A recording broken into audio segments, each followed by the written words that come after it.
কুরবানির জন্য প্রাণী নির্ধারণ করে, যখন সিদ্ধান্ত নেয় এই গরুটা, এই ছাগল, এই ভেড়া, এই উট, এই মহিষ, এই দুম্বা আমি কুরবানি করব আল্লাহর জন্য, আল্লাহ তাআলা বলেন বান্দা এক কথা এটা সাথে সাথে আমার হয়ে যায়। শাআইরিল্লাহ, এটা আল্লাহর নিদর্শন হয়ে যায়। মানে আল্লাহ যেন আরশ আজিম থেকে বলে এটা আমার, এটা আমার বান্দা আমার জন্য নির্ধারণ করেছে, ও আমার জন্য কুরবানি দেবে। এই মিন শাআইরিল্লাহ আল্লাহ তাআলার নিদর্শন হয়ে যায়, আল্লাহ তাআলা নিজের করে নেয়। সুবহানাল্লাহ। এবার আল্লাহ তাআলা বলেন লাকুম ফিহা খাইর, আল্লাহ আমাদেরকে উৎসাহ দিচ্ছেন। নবীজি যেটা বলছেন আল্লাহ সেটা আমাদেরকে উৎসাহ দিতেছেন। হে আমার বান্দাগণ, নিশ্চয়ই মনে রেখো কোরবানির মধ্যে তোমাদের জন্য রয়েছে খাইরুন, কল্যাণী কল্যাণ, লাভেই লাভ, লাভেই লাভ, কল্যাণী কল্যাণ, কল্যাণী কল্যাণ। এই প্রকল্পটা কোরবানির পুরা প্রজেক্টটাই লাভের প্রজেক্ট, এখানে কোনো লসের কিছু নেই, লসের কিছু নাই, পুরাই লাভেই লাভ। লাকুম ফিহা খাইর, এর মধ্যেই রয়েছে তোমাদের জন্য কল্যাণ। তাহলে একজন ইমানদার মুসলমানের প্রত্যেকের উচিত, যাদের উপার্জন আছে তাদের প্রত্যেকের উচিত তালাশ করে বুঝে মহব্বতের সাথে কল্যাণের আশায়, সওয়াবের আশায়, নেকির আশায়, গুনাহ মাফের আশায়, আল্লাহ তাআলার কাছে নৈকট্য হাসিলের আশায় কোরবানি করা। হাদিস শুনেন, নবীজি সাল্লাল্লাহু আলাইহি সাল্লাম বলেন, একটা ফায়দা শুনেন। নবীজি একদিন উনার মেয়ে ফাতেমা, আমরা সবাই নাম জানি না, ফাতেমা রাদিয়াল্লাহু তাআলা আনহাকে নবীজি বলছেন, ইয়া ফাতেমা কুমি ইলা উদহিয়াতিক ওয়াশহাদিহা, হে ফাতেমা এখন তোমার প্রাণী জবাই হবে কোরবানির, তুমি পর্দার আড়াল থেকে তুমি তোমার প্রাণীর সামনে দাঁড়াও এবং দেখো। এটা দুই অর্থ হইতে পারে। এক অর্থ হলো যদি মাহরাম থাকে ভিতরেই, রাসূলুল্লাহ সাল্লাল্লাহু আলাইহি সাল্লামের কন্যাকে নবীজি বলছেন, তো নিশ্চয়ই এখানে বেগানা পুরুষ থাকার কোনো কি নাই, সুরতে নাই, সম্ভাবনাই নাই। অতএব তুমি কোরবানির প্রাণীর সামনে বেগানা পুরুষ, ভিন পুরুষ না থাকলে মহিলাও কোরবানির সামনে, প্রাণীর সামনে দাঁড়াইতে পারবে, এতে কোনো কি নাই, অসুবিধা নাই, শুধু পর্দা লঙ্ঘন না হলেই চলল। তো তুমি দাঁড়াও এবং তুমি দেখো তোমার প্রাণীটা এখন জবাই হবে। তো নবীজি বললেন কেন, দাঁড়াইতে এত গুরুত্ব দিছে কেন, ওনাকে দেখতে বলছে কেন?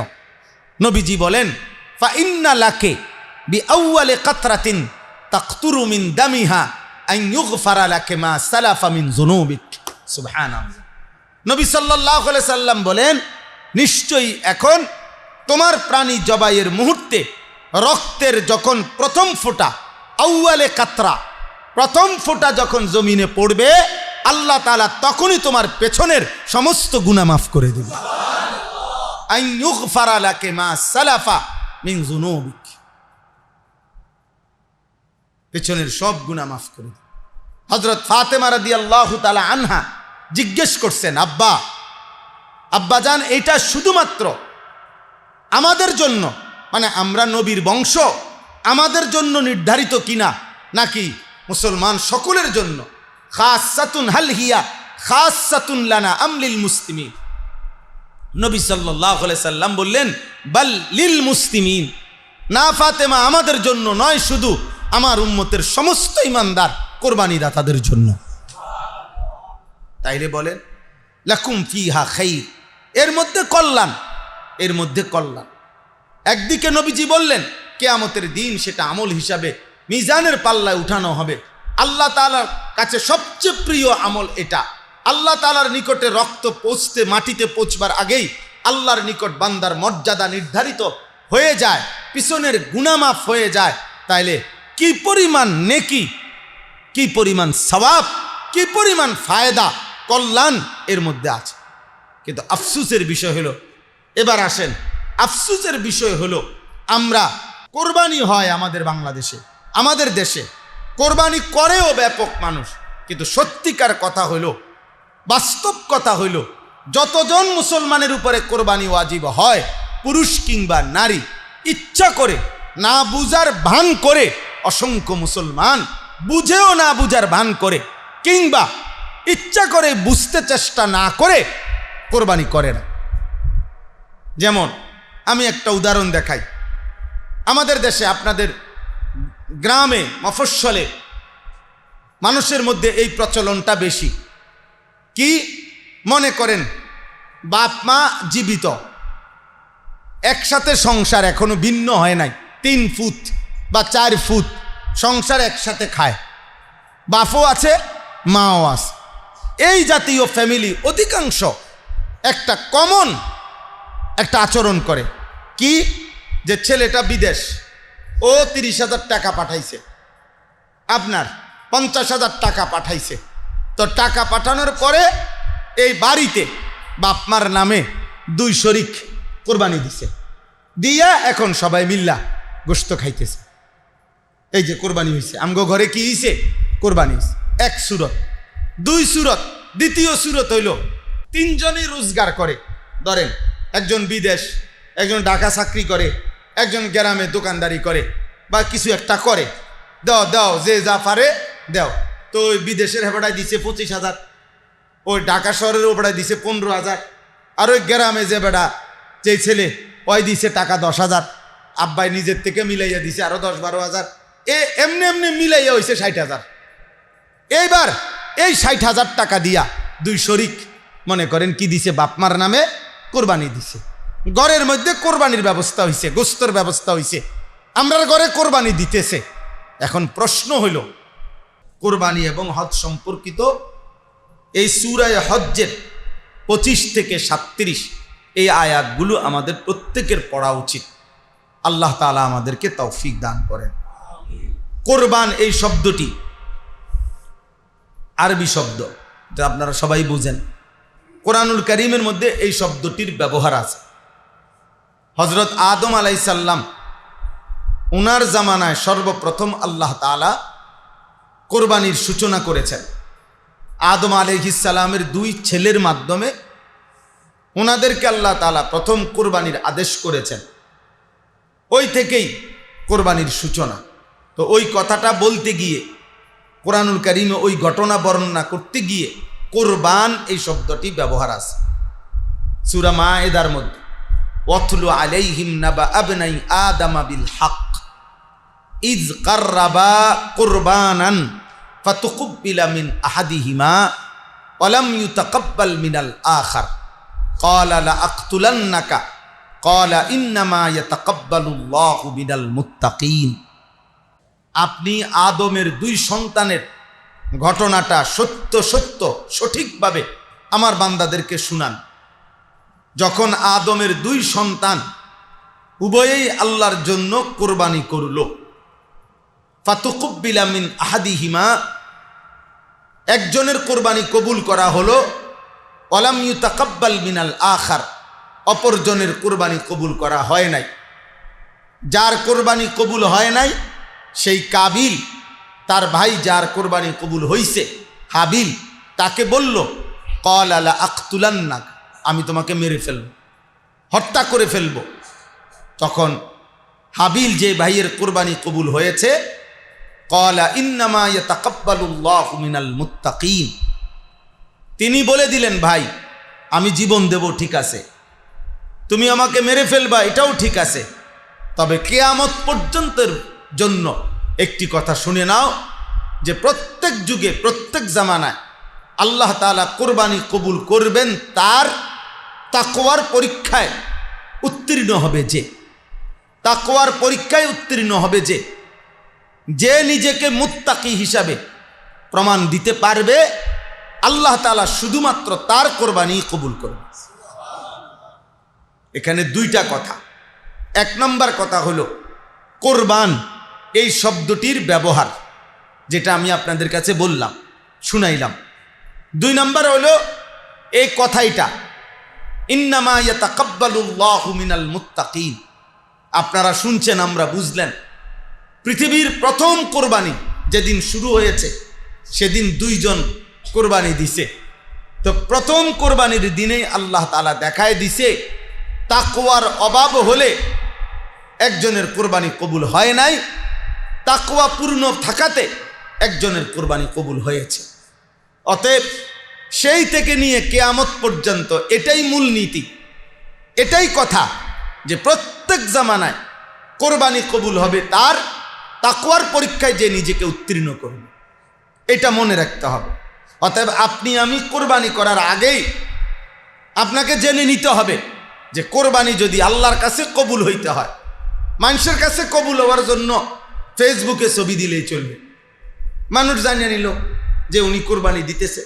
আপনার অসংখ্য বর্তমানে মানুষকে জানানোর জন্য অসংখ্য মানুষ আপনার প্রতিনিয়ত গরুর সাথে, বিশেষ করে নওজোয়ান ছেলেরা গরুর সাথে ছবি দেয়, নিজেও একটা দাঁড়াইয়া গরুর সাথে ছবি দিয়া সবাইরে পরিচিত করে, নিজে সবাইরে জানায়। তা আমি সব সময় বলি এটার দ্বারা সে এটা বুঝাইতে চায় যে সকলে দেখেন গরুর সাথে গরু কেমন দেখা যায়, যে কমেন্টস করে জানাবেন গরুর সাথে গরু কেমন লাগতেছে। তো নিশ্চয়ই বিবেকবান মানুষ মনে বলবে হ্যাঁ উভয় গরু একরকমই লাগতেছে, হ্যাঁ দুইটাই গরুই মনে হচ্ছে। কারণ মানুষ গরু হইতে পারে কিন্তু গরু মানুষ হইতে পারে না, মানুষ ছাগল হইতে পারে কিন্তু ছাগল মানুষ হইতে পারে, মানুষ জানোয়ার হইতে পারে কিন্তু জানোয়ার মানুষ হইতে পারে না। কোরআনুল কারিমে আল্লাহ তাআলা মানুষকে জানোয়ার বলছেন কিন্তু জানোয়ারকে মানুষ বলেন। উলাইকা কাল আনআম, আল্লাহ তাআলা বলছেন নাফরমান মানুষ জানোয়ারির মতো। তাহলে মানুষ কি হইতে পারে? জানোয়ার হইতে, কিন্তু জানোয়ার কি হইতে পারে না? মানুষ হইতে। তাইলে আল্লাহর কাছে কবুল হইতে হইলে, আল্লাহর কাছে গ্রহণযোগ্য হইতে হইলে তাকওয়ার পরীক্ষায় উত্তীর্ণ হইতে হবে, তাকওয়ার পরীক্ষা। এজন্য এই দুই শব্দ সংক্ষেপে অল্প একটু আমরা বুঝার চেষ্টা করি। এইখানেও এই কথাইটা আছে, এই যে আয়াত আমি পড়ছি সূরা হজ্জের, এখানেও এক স্পষ্ট আল্লাহ তাআলা বলছেন লান ইয়ানালাল্লাহা লুহুমুহা ওয়ালা দিমাউহা, আল্লাহ তাআলার কাছে পৌঁছবে না কোরবানির রক্ত, কোরবানির গোশত, ওয়ালাকিন ইয়ানালুহুত তাকওয়া মিনকুম, বরং আল্লাহ তাআলার কাছে পৌঁছবে তোমাদের তাকওয়া। তাহলে প্রথম যেদিন কোরবানির সূচনা হয় সেদিনই হাবিল শুনায় দিছে কোরবানি কবুল হবে তার, তাকওয়া থাকবে যার। আবার এখানেও আল্লাহ তাআলা 37 নম্বর আয়াতে, মানে এই প্রসঙ্গের আলোচনা, কোরবানি সম্পর্কিত আলোচনার প্রসঙ্গটা শেষ করতে গিয়ে শেষ কথাটা আল্লাহ বলছেন ওয়ালাকিন ইয়ানালুহুত তাকওয়া, আল্লাহর নিকট পৌঁছবে তাকওয়া। যেন আল্লাহ তাআলা বললেন বান্দা প্রথম দিনও আমি শুনাইছি, আজ আমি শেষবারে কথা শেষ করতে গিয়ে উপসংহার। তাহলে ভূমিকার মধ্যেও বলছি কোরবানিতে তাকওয়া টার্গেট, উপসংহারের মধ্যেও বলছি কোরবানিতে কি টার্গেট? তাকওয়া। তাহলে বিষয়টা গুরুত্বপূর্ণ। সূচনাতেও বলেছি, উপসংহারেও কি বলেছি, সমাপ্তিতেও বলেছি। তাহলে এখানে গুরুত্বপূর্ণ বিষয় হলো তাকওয়া। তাকওয়া জরুরি, তাকওয়া জরুরি, তাকওয়া জরুরি, তাকওয়া জরুরি। তাহলে আসেন কোরবান এই শব্দটি, আরবি এই শব্দটির অর্থ হচ্ছে কুরব, নৈকট্য হাসিল করা, নৈকট্য সান্নিধ্য হাসিল করা। তাহলে বান্দা যখন কুরবানি করে নিঃসন্দেহে তাকওয়ার মাধ্যমে, তাকওয়ার ভিত্তিতে যদি তার কুরবানিটা উত্তীর্ণ হয় তো আল্লাহ তাআলার সর্বোচ্চ নৈকট্য ঘনিষ্ঠতা এই পশু জবাই, এই কুরবানির মাধ্যমে সে হাসিল করে। সুবহানাল্লাহ। কেমন ঘনিষ্ঠতা, কেমন নৈকট্য হয় কোরবানির দ্বারা? হাদিসের মধ্যে আছে, নবীজির হাদিসটা শুনেন। আল্লাহ নবী সাল্লাল্লাহু আলাইহি ওয়াসাল্লাম বলেন মা আমিলা আদমিগুন আমালান ইয়াউমান নাহরি আহাব্বা ইলাল্লাহি আযজা ওয়াজাল মিন ইহরাকিদ দাম। নবীজি সাল্লাল্লাহু আলাইহি সাল্লাম বলেন কুরবানির দিন 10ই জিলহজ কোনো বান্দা যতগুলো ইবাদত করে আল্লাহর নিকট সেদিনকার সবচেয়ে প্রিয় আমল হচ্ছে ওই পশু জবাই করা। তাহলে 1 নাম্বার, আল্লাহ তাআলার নিকটে বান্দা সবচেয়ে প্রিয় পাত্র হয় এই হালাল পশু জবাইয়ের দ্বারা, কোরবানি করার দ্বারা। 2 নাম্বার, নবীজি বলেন ওয়া ইন্নাহু লা ইয়াতি ইয়াউমাল কিয়ামা বিকুরুনিহা ওয়া আশআরিহা ওয়া আজলাফিহা।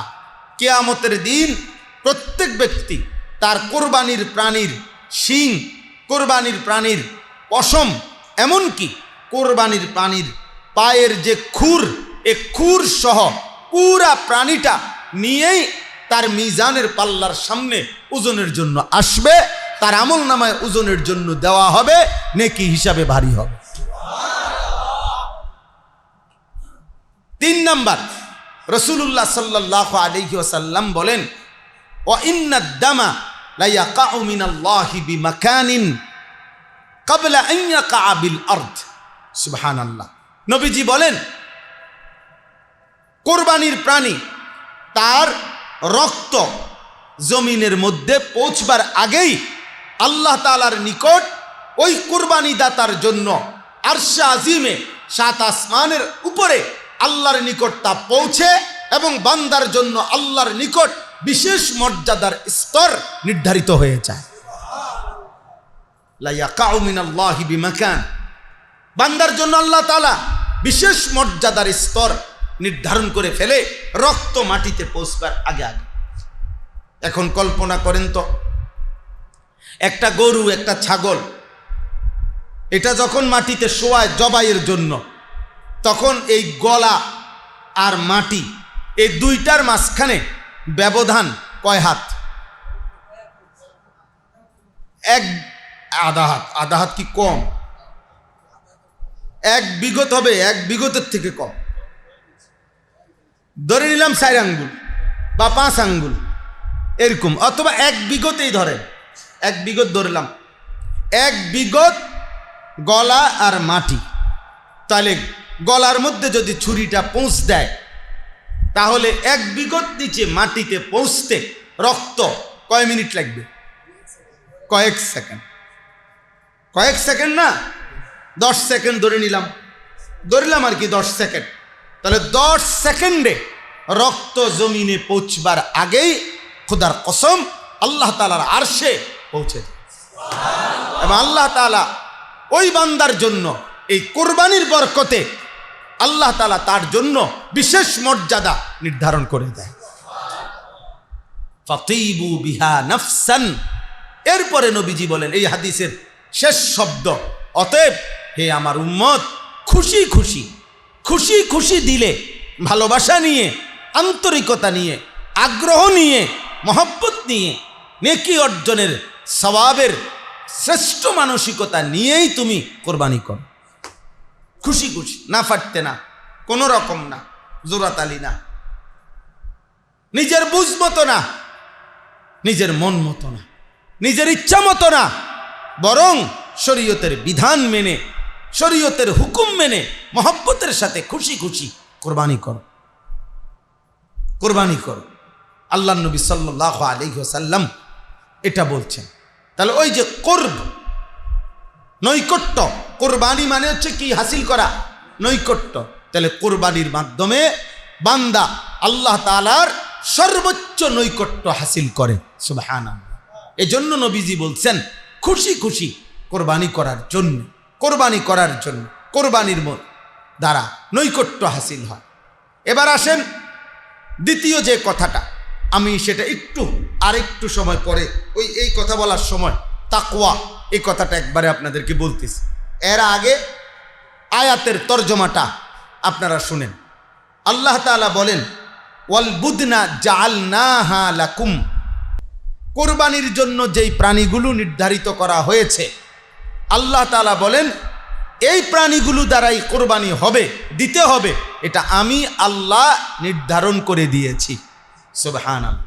তাইলে গরু, ভেড়া, দুম্বা, বকরি মানে ছাগল, ওট, মহিষ, এগুলো কে নির্ধারণ করেছে? আল্লাহই নির্ধারণ করেছে। 1 নম্বর কথা, কোরবানির প্রাণীগুলো কোরবানির উপযোগী বা এগুলো কোরবানি করা যাবে, এই গুণ, এই বৈশিষ্ট্য, এটা আল্লাহ বলেন আমি নির্ধারণ করেছি। 2 নাম্বার, মিন শাআইরিল্লাহ, সুবহানাল্লাহ। আল্লাহ তাআলা বলেন কোন বান্দা যখন ঈদুল আজহার 3 দিন 10, 11, 12 জিলহজ, কোরবানির ওই 3 দিন, মানে আমনে সহজে বৃহস্পতিবার, তো বৃহস্পতিবার ফজরের ওয়াক্ত থেকে শুরু করে শুক্র শনিবার মাগরিবের ওয়াক্ত পর্যন্ত এই সময়ের ভিতরে যার কাছে 52.5 বড়ি রূপার দাম সমপরিমাণ মূল্য টাকা, অতিরিক্ত সম্পদ, ব্যবসার পণ্য, যার কাছে প্রয়োজনের অতিরিক্ত আসবাব আছে, তার উপরেই কোরবানি ওয়াজিব। এখন 52.5 বড়ি রূপার দাম এই বছরের স্বাভাবিক হিসাব হইল 1,78,500 টাকা, আর একটু বেশি রেটের হইলে 1,90,000 টাকা। সর্বোচ্চ আমি রেট জানছি 3600 টাকা বড়ি, 1,90,000 টাকা। আর 3400 টাকাও বড়ি আছে, আর একটু কমও আছে, 1,78,500, 1,79,000, 1,90,000, এ ধরেন 1,80,000 থেকে 90,000 টাকা। এই টাকাটা এখন আপনারা বলেন, 1 নাম্বার, ওই বিদেশে যেই ছেলেটা আজকে 2-3 বছর যাবৎ বিদেশ করে এই কোরবানির ওই 3 দিন বাড়িতে যে টাকা 30,000 পাঠাইছিল, সে বছরের বিভিন্ন সময়ে টাকা পাঠায়, তো এবারও পাঠাইছে বাড়িতে, মা বাবার খেদমত করতে হবে না, তার তো টাকা দিছে, কিন্তু তার কাছে ওই 3 দিনে কোরবানির সময়টাতে তার নিকটে ভিন্নভাবে 1,80,000 টাকার মতো টাকা জমা তার নাই। কথা বলেন না কেন? তো তাহলে তার উপরে কোরবানি ওয়াজিব কিনা? তো তার কোরবানি কই? তার কোরবানি কোথায়? 2 নাম্বার, এই যে 3 ফুটে রোজগার করে, কামাই করে, একজনে দোকানদারি করে, একজনে ঢাকা বা শহরে চাকরি করে, একজনে বিদেশ করে, একজনে অথবা গৃহস্থই করে, চাষবাসই করিয়া তার কাছে আপনার ধান বেচছেই আপনার 3 লাখ টাকার ধানই বেচছে 3 লাখ টাকার। আমি একজন ওই দিন দেখছি, উনি পেঁয়াজ, আপনার রাজবাড়ি পেঁয়াজ রাখছে ওনার বাড়ির ভিতরে, এক পাশে একটা ঘরে কোল্ড স্টোরের মতো করে এখানে পেঁয়াজ রাখছে। তো আমি বললাম কতটুকু পেঁয়াজ আছে ওনার অতিরিক্ত? তাহলে কয় যে কমপক্ষে হুজুর 1250 থেকে 1400 মন। কি ভাই, তাহলে এগুলো তার প্রয়োজনের অতিরিক্ত ব্যবসার পণ্য না? তো তাহলে এগুলোর দাম যদি হিসাব করে ধরেন, তাহলে যদি 1,80,000 টাকা দাম হয়, তো ওনার কাছে আপনার, উনি কৃষি করুক, চাষবাস করুক, তো ওনার কাছে 1,80,000 টাকার পণ্য, ব্যবসার পণ্য অতিরিক্ত আছে কিনা বলেন? কথা বলেন না কেন? তা তাইলে এই লোকের উপরে কোরবানি ওয়াজিব কিনা? ওনার উপরে কোরবানি ওয়াজিব। এখন যেই ছেলেটা চাকরি করে ঢাকা শহরে, যে ছেলেটা অবিবাহিত হোক, বিবাহিত হোক, একত্রে সংসার হোক, ভিন্ন সংসার হোক, এখন তার কাছে তো 1,80,000, 78,500 টাকা তার ব্যক্তিগত ব্যাংকে, সমিতিতে, কারো কাছে কোনোভাবে তার কাছে আসে না টাকা। কথা বলেন না? তাইলে ওই ছেলেগুলোর উপরে যাদের কাছে এই টাকা আছে, তাদের প্রত্যেকের উপরে কোরবানি ওয়াজিব। কিন্তু আমাদের সমাজে এইটা এইভাবে করে না, বরঞ্চ আমাদের সমাজে মনে করে কোরবানি ওয়াজিব হয় পরিবারের উপরে, ফ্যামিলির মধ্যে কোরবানি হইলেই হইছে না। কোরবানি ফ্যামিলির উপরে ওয়াজিব হয় না, মানুষের উপরে ওয়াজিব হয়। বুঝছেননি আমার কথা? কোরবানি ওয়াজিব হয় কার উপরে? মানুষের উপরে, মানুষের উপরে, মানুষের উপরে। এরপরে মনে করেন লক্ষ লক্ষ ছেলে আছে এমন, বালেক, প্রাপ্তবয়স্ক ছেলে, মানে যারই বীর্যপাত হয় সে বালেক সন্তান।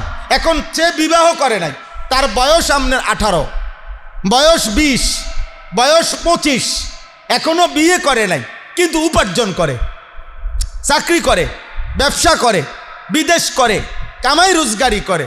আমাদের সমাজের মানুষ এর কোরবানি আছে এটা ভাবেও না। ও মা, হেতে বিয়েই করে না, হেতের আবার কি এর কোরবানি? আশ্চর্য, বিয়ের লগে কোরবানির কি? বিয়ের সাথে তো কোরবানির মাসআলা না। আমরা একসাথে সংসার, একসাথে ঘর, হুজুর এখনো ভিন্ন হয় নাই। হ্যাঁ, বাবা মার, এই জন্য বাপ মা বাইচা থাকতে নিজের নামে কোরবানি কেমনে দেয়? শরমের ব্যাপার, শরমের ব্যাপার বলে এটা বলে শরমের ব্যাপার। দুনিয়ার সব কিছু জায়গা তার শরম করলো না, বউ লই আলগা থায়, এটাতে আর শরম লাগে না। ও কোরবানির বেলা আইসে আর আব্বার লগে শরম লাগে, এবার ফাইজলামি করে। শরীয়তের বেলায় আসলে মস্কারি করে। কথা বুঝেন নাই? উনি দুনিয়ার সব কিছু করতে পারে, কিন্তু এখানে আইসা উনি পারে না। খামখেয়ালি, গাফলতি। তাইলে মনে রাখবেন, এমন প্রত্যেকের উপরে যাদেরই উপার্জন আছে, যার কাছেই কোরবানির 3 দিন। আপনার ছেলেটা, মনে করেন ছেলেটার বয়স 18 বছর, ছেলেটা কোনো চাকরিও করে না, কিচ্ছুই করে না মনে করেন, কিন্তু তার কাছে কোনো কারণে জমানোর টাকা, তার নিজেরই জমানো টাকা, এই 2 লাখ টাকা আছে ছেলেটার, সাবালক আকেল মুসলমান ছেলে, তাইলে তার উপরেও কোরবানি ওয়াজিব। সে চাকরি করা জরুরি না, সে বিয়ে করা জরুরি না। মনে করেন সে জমাইছিল টাকা, তো জমানো টাকাই এখন রয়ে গেছে কত? 2 লাখ টাকা, তাহলে তার কাছেও কোরবানি ওয়াজিব। তাহলে এইভাবে হিসাব করে যার কাছে সামর্থ্য টাকা আছে, সম্পদ আছে, এটা বুঝে, শরীয়তের মাসআলা বুঝে কোরবানি করা আমাদের প্রত্যেকের উচিত। আরেকটা উদাহরণ বলি মহিলাদের বিষয়ে।